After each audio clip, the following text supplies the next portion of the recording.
Guys finally ৰুমটো পালোহি। ৰুমটো বৰ ধুনীয়াকৈ বনাইছে সিহঁতে। মানে চব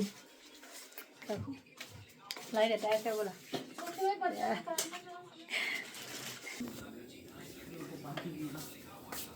ये मेरा घर भी है। इसका तो कोई रोल नहीं है ना।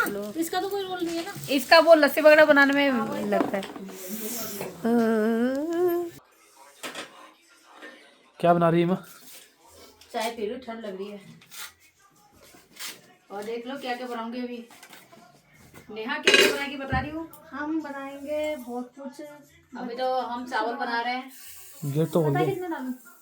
डाल दे खाया जाएगा। चावल और बनाएंगे बाद में चिकन। सारे डाल दूं? आलू की सब्जी। और ये मैं पी रही हूँ अभी फटाफट ग्रीन टी। ठीक है देखो गाइस, चारों तरफ दिखाना पड़ता है ना यार। ये थोड़ी ना कि एक जगह खरीदो, चारों तरफ दिखाओ हमारा। और ये हम देखो घर से सारे बर्तन लेके आए, पतीले बटीले सब कुछ। ये हमारा कैंपिंग गैस है, कैंपिंग गैस। यहाँ सिलेंडर लगता है देखो। ये यहाँ देख रहे हो सिलेंडर लगता है। ये पानी तो गर्म हो रखा है और इसको बस ऐसा करोगे अपना गैस हो जाएगा। अभी तो बंद है ये गैस। ये है, ये देखो सही चीज है ना।